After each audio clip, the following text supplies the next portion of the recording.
Hello my friends, good morning to you, and we are back with our reading of the Spirit's book. And today we are at chapter 12, which is moral perfection, with the topics virtues and vices, the passions, selfishness, the characteristics of a moral person, and self-knowledge. For the virtues and vices, we have question 893. Which is the most meritorious of all the virtues? Answer: all virtues are meritorious because all are signs of progress on the path of the good. There is always virtue when there is voluntary resistance to the allure of evil tendencies. However, the highest virtue consists in the sacrifice of one's own interests for the good of one's neighbor without ulterior motives. The greatest merit is that which is based on the most disinterested charity. Question 894. There are persons who do good through a spontaneous impulse without having to struggle with any contrary sentiment. Do they deserve the same merit as those who have to struggle against their own nature and who manage to overcome it? Answer: those who do not have to struggle have already made progress. They struggled and triumphed in the past. That is why good sentiments cost them no effort, and their actions seem so easy. Doing good has become an habit for them. They should be honored as old warriors who have earned their ranks. Since you are still far from perfection, such examples surprise you by their contrast, and you admire them so much because they are rare.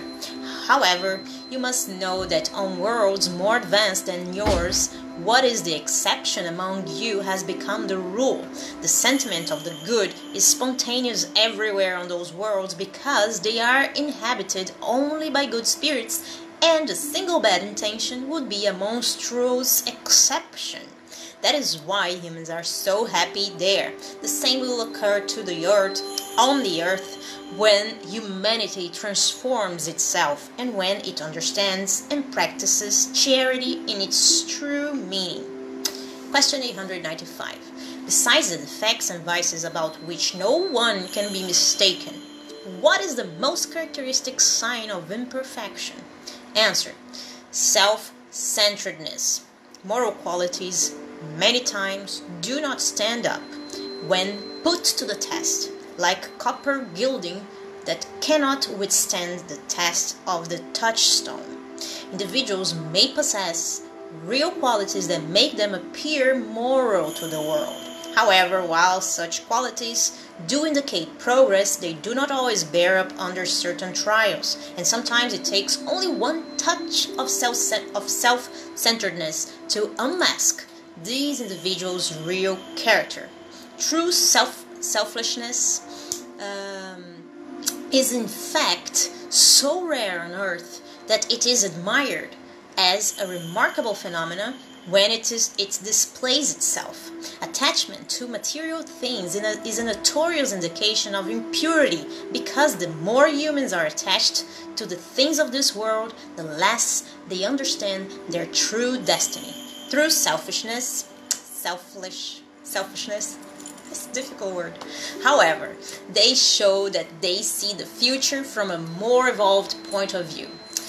Question 896. There are selfless individuals who nonetheless lack discernment and who waste their possessions without real benefit because they do not know how to use them reasonably. Will they have any merit? Answer: they have merit for their selflessness.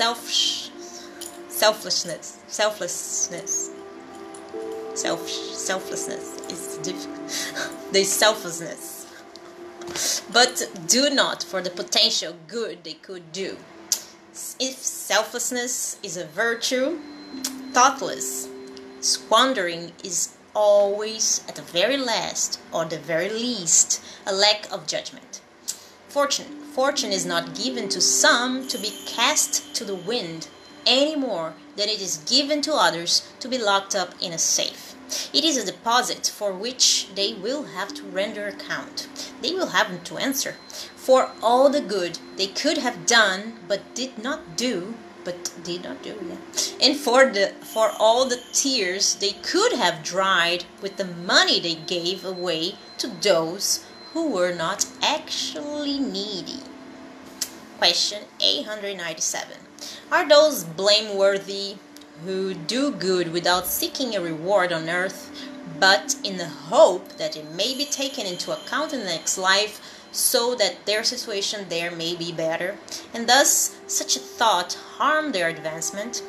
Answer. One must do good out of charity, that is, selflessly. Nevertheless, that's a question under this answer. Nevertheless, all have the very natural desire to progress in order to emerge from the painful situation of this life. The spirits teach us to do good with that purpose in mind. So, would it be wrong to think that through practicing the good we may hope for a better situation? Answer. Certainly not. However, those who do good without ulterior motives, who do it for the sole pleasure of being pleasing to God and their suffering neighbor, have already found a certain degree of advancement, which will enable them to attain happiness more quickly than those who do good through calculation and not through the natural impulse of their heart. Question that comes after this answer. Shouldn't we make a distinction here between the good that can be done for our neighbor and the care we devote to correcting our own defects?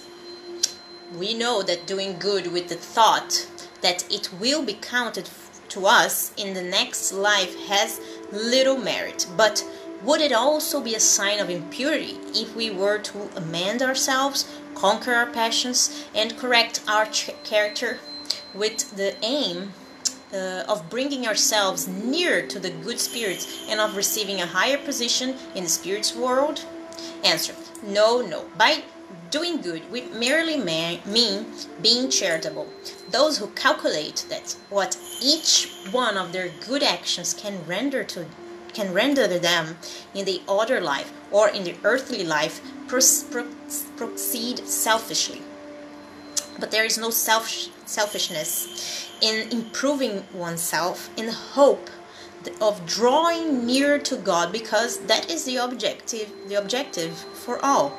Question 898. Since the corporeal life is only an ephemeral sojourn on this world, and since our future life should be our principal concern, is it worthwhile to put forth the effort to acquire scientific knowledge that only bears upon material things and necessities? Answer. Absolutely. First, it enables you to help your brothers and sisters. Next, your spirit will evolve more quickly if it has progressed intellectually. In the hiatus between incarnations, you will learn in 1 hour what would require years on earth. No knowledge is useless. It all contributes in some degree to advancement, because the perfected spirit must know everything. Since progress must be made in every sense, all acquired ideas help the development of the spirit. Question 899. Of two wealthy individuals, one was born in opulence and has never known need, whereas the other owes his fortune to his own labor. However, both employed their wealth exclusively for their own personal satisfaction. Which one is the more culpable? Answer. The one who has known hardship. He knows what it means to suffer, but does not relieve it in others. As usually happens, he no longer remembers his hardship. Question 900. Do those who continue to accumulate assets without benefiting anyone have a valid excuse in saying that they are doing so in order to leave the assets to their heirs? Answer. It attests to their bad principles. Question 901. of two misers. The first deprives himself of necessities and dies of want atop his treasure, whereas the second is only stingy towards others, but it's extravagant towards himself. While he recoils before the smallest sacrifice to render a service or do something useful, nothing seems better to him than satisfying his own tastes and passions. If a favor is asked to him, he is always ill-willed, but if a whim strikes, he is always ready to satisfy it. Which of them is guiltier? And which of them will have the worst place in the spirit world? The one who spends. He is more selfish than the miser. The miser has already received part of his punishment. Question 902. Is it wrong to desire wealth with the desire to do good? Answer. Such a sentiment is of course laudable if it is pure, but is such a desire always disinterested enough? Doesn't it hide a personal ulterior motive? Isn't the first person to whom we wish to do good many times our own self? Question 903. Is it wrong to study others' defects? Answer. If it is for the purpose of criticizing and divulging them, it is wrong because it displays a lack of charity. If it is with the intention of applying it to oneself in order to avoid the same defects, it may be useful. You must not forget, however, that tolerance for the defects of others is one of the virtues entailed in charity. Before criticizing people's imperfections, think about whether others may say the same to you. So try to possess qualities that are opposite to the defects you criticize in others. This is a means of perfecting yourself. If you criticize them for being avaricious, be generous. For being harsh, be nice. For acting with pettiness, be expansive in all your actions. In a word, act in such a way that these words of Jesus may not apply to you. You see the speck in your neighbor's eye, but do not see the beam in your own. Question 904. Is it wrong for a person to probe the ills of society and expose them? Answer. That depends on the sentiment leading the person to do so. If a writer only wants to create a scandal, he or she does so out of personal pleasure, publishing material that generally sets a bad example rather than a good one. The spirit enjoys it, but it can be punished for the pleasure it feels in revealing evil. Question that comes after this answer. In such cases, how can we judge a writer's purity of intention and sincerity? Answer. There is no need to do so. If the message is good, benefit from it. If it is bad, it becomes a problem from the writer's own conscience.